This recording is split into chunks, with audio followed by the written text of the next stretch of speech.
पहला अपडेट, आज रामनवमी के मौके पर सुबह 5 बजे से ही उत्तर प्रदेश अयोध्या में रामलला के दर्शन शुरू हो जाएंगे। दोपहर ठीक 12 बजे सूर्य तिलक के साथ रामलला का जन्म उत्सव मनाया जाएगा और इस दरमियान 1 घंटे तक वीआईपी पास भी कैंसिल रहेंगे। राम मंदिर का सिस्टम कुछ इस तरह से बनाया गया है कि सूर्य की किरणें सीधे रामलला के मस्तक पर, ललाट पर तिलक लगाते हैं उस जगह पर पड़ती है। तो आज भी दोपहर ठीक 12 बजे ये सूर्य तिलक होगा और यूपी अयोध्या में भव्य उत्साह भरा माहौल देखने को मिलेगा। तो चलिए दोस्तों, प्रभु श्री राम की जय जयकार बोलते हुए आगे बढ़ते हैं अपन खबरों में। देखिए अगला अपडेट, बैंक हॉलीडे पर खबर है। रामनवमी के चलते आज भी कई राज्यों में बैंक छुट्टी रहेगी। देश के अलग अलग राज्यों में अलग अलग शहरों में यहाँ बैंक बंद रहेंगे 27 मार्च को। और बड़ी खबर आ रही है, प्रधानमंत्री नरेंद्र मोदी ईरान जंग के मुद्दे पर आज देश भर के मुख्यमंत्रियों के साथ बातचीत करेंगे। पीएम मोदी ने संसद में कहा था कि आने वाला समय कोरोना जैसी परीक्षा लेगा, तो हम सबको मिलकर काम करना होगा। तो दुनिया भर में चल रहे पश्चिम एशिया संकट के बीच जो ईरान, इजराइल, अमेरिका के बीच जंग चल रही है, तो आज प्रधानमंत्री नरेंद्र मोदी मुख्यमंत्रियों के साथ ऑनलाइन बैठक करेंगे। देखते हैं इस बैठक में क्या क्या फैसले लिए जाते हैं, मैं आपको बता दूंगा दिन में आज अलग से अपडेट। और खबर है, गुजरात सरकार भी आज 27 मार्च से खोलेगी आई खेडूत पोर्टल। इस पोर्टल के माध्यम से 148 घटकों में किसानों और पशुपालकों के लिए ऑनलाइन आवेदन करने की सुविधाएं मिलेगी। तो किसान भाई लोगों के लिए ये पोर्टल बहुत ही महत्वपूर्ण साबित होगा। वहीं यूपी वाराणसी में आज वृहद रोजगार मेले का आयोजन भी होगा और यूपी टेट के लिए आज से ही ऑनलाइन आवेदन भी शुरू हो चुके हैं। मौसम विभाग की भी चेतावनी है, आज से भारत के कई राज्यों में मौसम में बड़ा उलटफेर देखने को मिलेगा। उत्तर भारत में आंधी और बारिश की संभावना है। आगे मैं आपको बताऊंगा और भी पूरे मौसम समाचार विस्तार से। फिलहाल देखिए अगली बड़ी खबर, ईरान जंग का असर एलपीजी के बाद अब पेट्रोल डीजल के रेट में भी देखने को मिला है। पेट्रोल डीजल के दाम बढ़ चुके हैं। पेट्रोल 5 रुपए प्रति लीटर और डीजल 3 रुपए प्रति लीटर महंगा हो चुका है। जी हाँ, नायरा कंपनी की तरफ से देश भर के कई शहरों में अपने पेट्रोल पंप्स पर ये रेटों में बढ़ोतरी की गई है। जैसे इस बढ़ोतरी के बाद मध्य प्रदेश भोपाल में 1 लीटर पेट्रोल 112 रुपए और डीजल 95 रुपए प्रति लीटर मिलेगा। कंपनी का कहना है कि कच्चा तेल यानी क्रूड ऑयल महंगा होने की वजह से ये रेटें बढ़ाई गई है। इस बढ़ोतरी के बाद कुछ प्रमुख शहरों में नायरा के पेट्रोल डीजल की कीमतें आप देख सकते हैं, भोपाल, जयपुर, लखनऊ, पानीपत वगैरह में। और बाकी देश के अन्य प्रमुख शहरों में पेट्रोल डीजल के दाम क्या चल रहे हैं ये भी आप देख सकते हैं। उत्तर प्रदेश में भी देखिए नायरा कंपनी ने पेट्रोल के दाम लगभग 5.5 रुपए बढ़ा दिए हैं और डीजल 3 रुपए महंगा हुआ। तो इस बढ़ोतरी के बाद पेट्रोल पंपों पर लोगों की भीड़ देखने को मिली और ये तस्वीर देखिए, कुछ लोग तो ट्रैक्टर ट्रॉली में भगोने लाद करके पेट्रोल भरने पहुंच गए हैं। उत्तर प्रदेश के देवरिया, सुल्तानपुर, गोंडा समेत कई जिलों में पेट्रोल पंपों पर ये भारी भीड़ उमड़ी। लोग बड़े बड़े डिब्बे, बड़े बड़े टीन वगैरह लेकर के पेट्रोल भरवाने पहुंच गए। तस्वीरें आप देख सकते हैं। राजस्थान राज्य में भी पेट्रोल डीजल महंगा हो चुका है। आम उपभोक्ताओं और परिवहन क्षेत्र पर असर पड़ने की संभावना है। राजस्थान प्रदेश में भी तकरीबन 900 से ज्यादा पेट्रोल पंपों पर नायरा ने नई कीमतें लागू कर दी है। ये नए रेट्स की डिटेल भी आप देख सकते हैं। वहीं मार्केट एक्सपर्ट्स का यह कहना है कि ब्रेंट क्रूड ऑयल अभी ही $103 के पार पहुंच चुका है। एक्सपर्ट्स बोले कि अगर ये ईरान इजराइल का युद्ध न रुका तो $150 प्रति बैरल तक क्रूड ऑयल का रेट जा सकता है। और अगर इतना महंगा हुआ कच्चा तेल तो दुनिया भर में पेट्रोल डीजल के रेट्स में तबाही आ जाएगी। युद्ध से जुड़े कुछ और अपडेट देखिए दोस्तों। अमेरिका के राष्ट्रपति डोनाल्ड ट्रंप ने अब अपनी टीम को सख्त आदेश दिया, कहा कि जल्द निपटाओ ईरान वॉर, मेरे पास और भी बहुत से काम है। इस बीच ट्रंप ने एक बड़ा दावा तो ये किया, बोले कि ईरान मुझे अपना सर्वोच्च नेता बनाना चाहता है, लेकिन मैंने मना कर दिया। ट्रंप अपने आप में ही खुद को ये कह रहे हैं कि ईरान के लोग मुझे अपना सर्वोच्च लीडर बनाना चाहते हैं, सुप्रीम लीडर खामेनेई की जगह ऐसा। और बड़ी खबर है, इजराइल के हमले में ईरान के IRGC कमांडर की भी मौत हो गई। इजराइल के रक्षा मंत्री कार्स ने कहा कि युद्ध के उद्देश्यों को प्राप्त करने के लिए ईरान में अभियान जारी रखेंगे।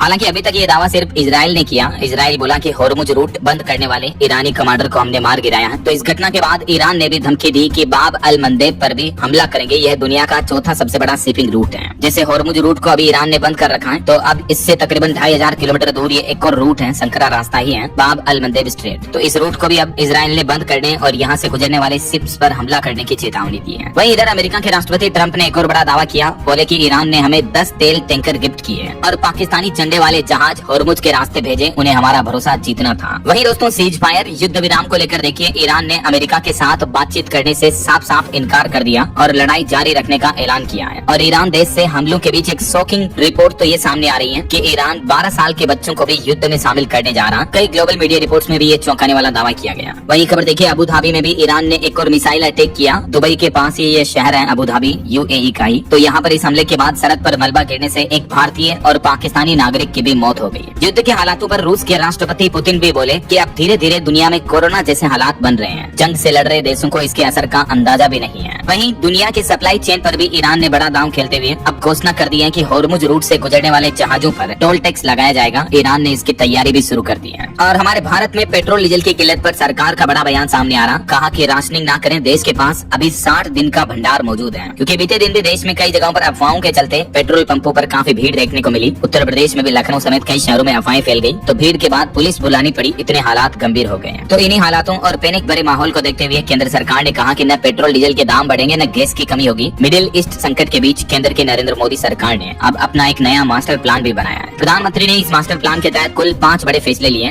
में ऑयल कंपनियों ने वापस लिया फैसला, अब 25 दिनों के बाद ही गैस सिलेंडर की बुकिंग होगी। जो 35 दिन के बाद बुकिंग वाला नियम था तो उसको वापस ले लिया, तो ये राहत की बात है। अब आप सिलेंडर डिलीवरी के 25 दिन बाद ही नया सिलेंडर बुक कर पाएंगे, है ना। अच्छा, वैसे कई सारे होटल रेस्टोरेंट अभी जो गैस सिलेंडर की किल्लत के बीच अपने बिल्स में कुछ एक्स्ट्रा चार्जेस ले रहे हैं, उनको भी सरकार ने हिदायत देते हुए कहा कि अगर ऐसा किया तो कार्रवाई होगी। 5% गैस क्राइसिस के नाम से चार्ज वसूलने के कुछ सोशल मीडिया पर बिल्स वायरल हुए। उसके बाद केंद्र सरकार ने ये सभी होटल रेस्टोरेंट्स मालिकों को चेतावनी दी है। वहीं होर्मुज जल डमरू मध्य रूट से भारत के लिए बड़ी राहत की खबर आई। ईरान ने भारत के जहाजों को आवाजाही की अनुमति दे दी है। और देखिए, हमारे कश्मीर में ईरान के लिए तकरीबन 18 करोड़ का चंदा जुटाया गया। ईरान के लिए डोनेशन के मामले में बड़गाम जिला सबसे आगे रहा। हालांकि इस चंदे को लेकर सुरक्षा एजेंसियों को आतंकी फंडिंग में इस्तेमाल करने की आशंका है, तो इसलिए इस मामले की जांच भी चल रही है अभी। तो ये कुछ जंगी हालातों का माहौल चल रहा है। और चलिए आगे बढ़ते हैं अपन खबरों में। देखिए, सबसे पहले तो एक श्रद्धांजलि। कुछ बड़ी दुर्घटनाएं हो गई हमारे देश में बीते दिन, कई लोगों की मौतें हो गई। मध्य प्रदेश के छिंदवाड़ा में भीषण सड़क हादसा हुआ। मुख्यमंत्री के कार्यक्रम से लौट रही एक बस की ट्रक से टक्कर हुई, जिसमें 10 लोगों की मौत हो गई, 30 से ज्यादा लोग घायल हो गए।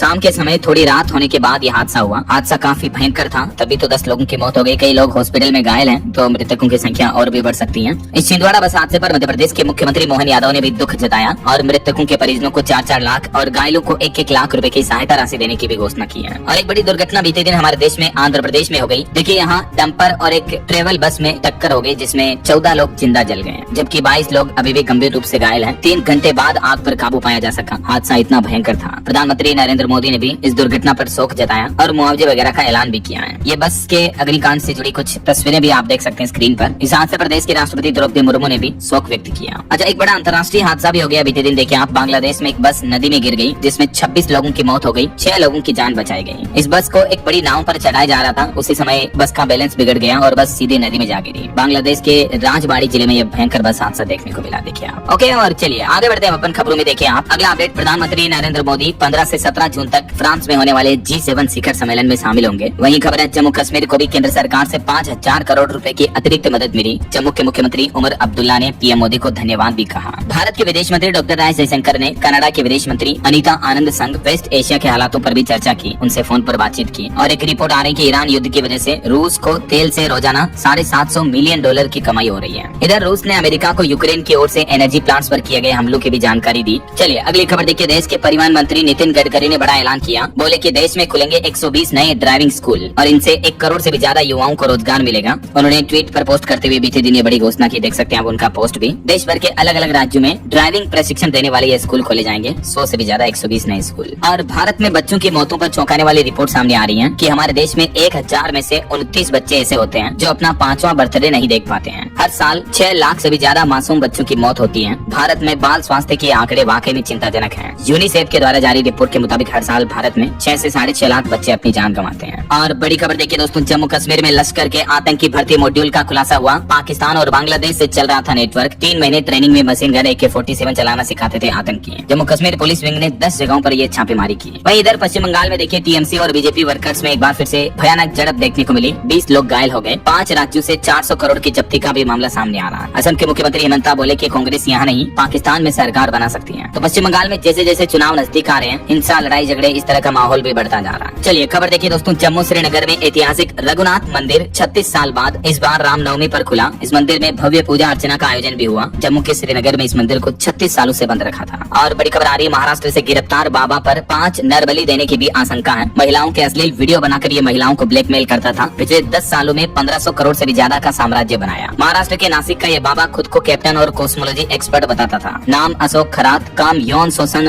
ब्लैकमेलिंग, ठगी, दुष्कर्म, दुराचार, इस तरह के घिनौने और घटिया काम करता था, जबकि भक्तों में अंधश्रद्धा फैला रखी थी इसने। देखिए जरा बाबाओं की हकीकत। इस तरह की घिनौने बाबाओं के भक्त तो कम से कम कभी ना बने दोस्तों, और आंख बंद करके अंध भक्त कभी किसी के ना बने। चलिए चारधाम यात्रा पर खबर आ रही है। इस बार चारधाम मार्ग में भूस्खलन निगरानी प्रणाली विकसित करने पर अध्ययन किया जा रहा। केंद्रीय मंत्री नितिन गडकरी ने ये बात की जानकारी भी दी। और बड़ी खबर आ रही है, ट्रांसजेंडर महिला खिलाड़ियों पर अब IOC ने लगाया बैन। जी हाँ, IOC यानी इंटरनेशनल ओलंपिक कमेटी की तरफ से ये बड़ा फैसला लिया गया है। और इसके तहत अब ट्रांसजेंडर महिला खिलाड़ियों को महिला वर्ग की प्रतियोगिताओं में भाग लेने से प्रतिबंधित कर दिया है, यानी बैन कर दिया। वो हिस्सा नहीं ले पाएंगी। यानी अब ओलंपिक और IOC इवेंट्स में केवल बायोलॉजिकल महिलाएं ही हिस्सा बन पाएगी। ऐसा आईओसी का कहना कि ये फैसला विज्ञान पर आधारित है और महिला खिलाड़ियों के बीच निष्पक्षता, सुरक्षा और समानता सुनिश्चित करने के लिए लिया गया है। और बॉलीवुड से बड़ी खबर देखिए, ऑपरेशन सिंदूर पर फिल्म का ऐलान किया गया। बॉलीवुड डायरेक्टर विवेक अग्निहोत्री करेंगे इस फिल्म का डायरेक्शन। केजेएस ढिल्लों की किताब पर आधारित होगा प्रोजेक्ट। वहीं धुरंधर 2 फिल्म ने भी 7 दिनों में सप्ताह भर में ही वर्ल्ड वाइड कलेक्शन का आंकड़ा 1000 करोड़ के पार कर लिया है और इसके साथ ही सबसे तेज 1000 करोड़ कमाने के मामले में पुष्पा 2 की बराबरी भी की है धुरंधर 2 ने। और धुरंधर फिल्म के इस सीन को लेकर जो कंट्रोवर्सी हो रही है, तो इस पर भी फिल्म के डायरेक्टर बोले कि रणवीर की पगड़ी में धूम्रपान वाला सीन पूरी तरह से फेक है, गलत है। सोशल मीडिया पर AI मॉर्फ्ड तस्वीरें फैलाई जा रही और ऐसे लोगों पर अब कार्रवाई भी की जाएगी। और खबर देखिए, हेमा मालिनी बोली कि मैं अपने धर्मेंद्र का अवार्ड लेने खुद जाऊंगी। एक्टर धर्मेंद्र को मरणोपरांत लाइफ टाइम अचीवमेंट अवार्ड से सम्मानित किया गया और उनकी धर्मपत्नी का ये कहना है।